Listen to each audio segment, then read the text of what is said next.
வாய்ப்பு மறுக்கப்படும். என்ன red carpet கிடைக்குமா? நான் துணி விற்றுருக்கேன், டேட்டா என்ட்ரி ஆப்ரேட்டர் வேலை பார்த்துருக்கேன், நைட்டு ஹோட்டலில் ஒர்க் பண்ணியிருக்கேன், 23 கிலோ பேகை தூக்கிக்கிட்டு மாம்பழத்திலையும் கேக் நகைகளையும் தெருவா தெரிஞ்சிருக்கேன். ஒன்றும் அதுக்கெல்லாம் வருத்தம்லாம் இல்லை. அது என்னுடைய ப்ராசஸ் ஆஃப் லைஃப். நான் இடத்தை அடைவதற்கு எனக்கு ஒரு நம்பிக்கை இருந்து, இப்படி பேகை தூக்கிக்கிட்டே திரியிறமே, நம்ம பொழப்பு இப்படியே போயிடும் அப்படின்னு மாம்பழத்தில் போயிட்டு கோயிலெல்லாம் அழுவலை. சரியா? there is no escalator in life. you have to find your stairs to go up. வாழ்க்கையில் நீங்கள் ஜெயிக்கணும், அவங்க படியை தான் நீங்கள் தேர்வு செய்யணும். ஒரு படிக்கட்டில் ஏறின்னா அது கொண்டு எங்கேயோ விட்டார்.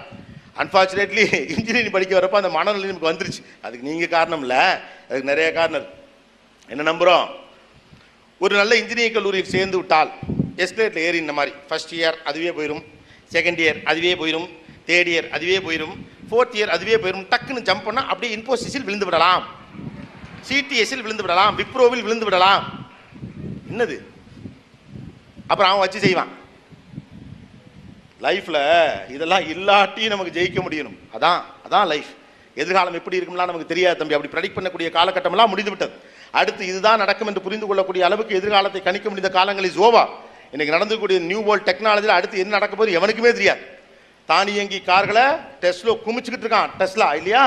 You guys are engineering students, you know better. அநேகமாக சொந்த கார்களை வைத்திருக்க வேண்டிய தேவை 20 ஆண்டுகளுக்கு பிறகு இருக்காதுன்னு ப்ரெடிக்ட் பண்ணுறாங்க. கூகுளும் ஆப்பிள் காரணம் எதுக்கு மனிதன் அல்லாத கார்களை செயல்படுத்த பார்க்குறான்? வெறும் கார்கள் ரோடு முழுக்க தெரிஞ்சுக்கிட்டே இருக்கும். நீங்கள் வேணும்னா ஆப்பில் சொன்னீங்கன்னா வந்து கூட்டிகிட்டு போவோம். சொல்லி சித்தப்பா வீட்டுக்கு போகணும்னு சொன்னால் சித்தப்பா வீட்டு கொண்டே விட்டுரும். இன்னும் கொஞ்ச நாள் அவன் வீட்டுக்கு போகாத, அவன் விச வச்சு கொண்டு போடுவான்லாம் காரே சொன்னாலும் சொல்லும் இல்லையா? அப்போ you can predict what is future. Because நடந்து கொண்டிருக்கக்கூடிய மாற்றங்கள் வந்து பயன்படுது. பிக் 3 கம்பெனிஸ் உட்காந்துக்கிட்டு அடுத்து எப்படி காரை டிசைன் பண்ணி யோசிச்சுட்டு இருக்கான்.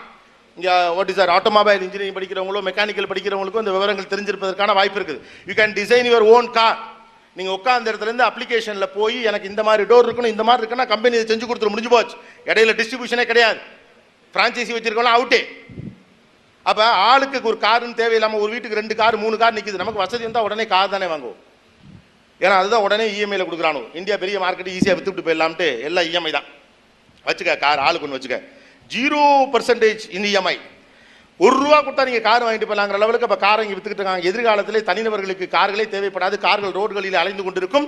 நீங்கள் கேட்டிங்கன்னா அது வரும், உங்களை கொண்டு விட்டுட்டு அது போயிட்டே இருக்கும். அதுக்கு பார்க்கிங் ஸ்பேஸே கிடையாது. அப்போ இந்த அளவுக்கு இன்ஃப்ராஸ்ட்ரக்சரே அதிகமானதாக இருக்கும். இன்ஃப்ராஸ்ட்ரக்சரே நடக்காதுங்கிறான். இதுக்கு மேலே இன்ஃப்ராஸ்ட்ரக்சரே தேவையில்லைங்கிறான். அப்படி ஒரு ப்ரெடிக்ஷன் போயிட்டு இருக்கு. ஆள் இல்லாத கார்கள் இயங்குகிறது, ஆள் இல்லாத கம்ப்யூட்டர்கள் இயங்குகிறது. மெஷின் லேர்னிங் இஸ் த ஈரா நவ, right? how many computer engineers are sitting here? yeah, machine learning.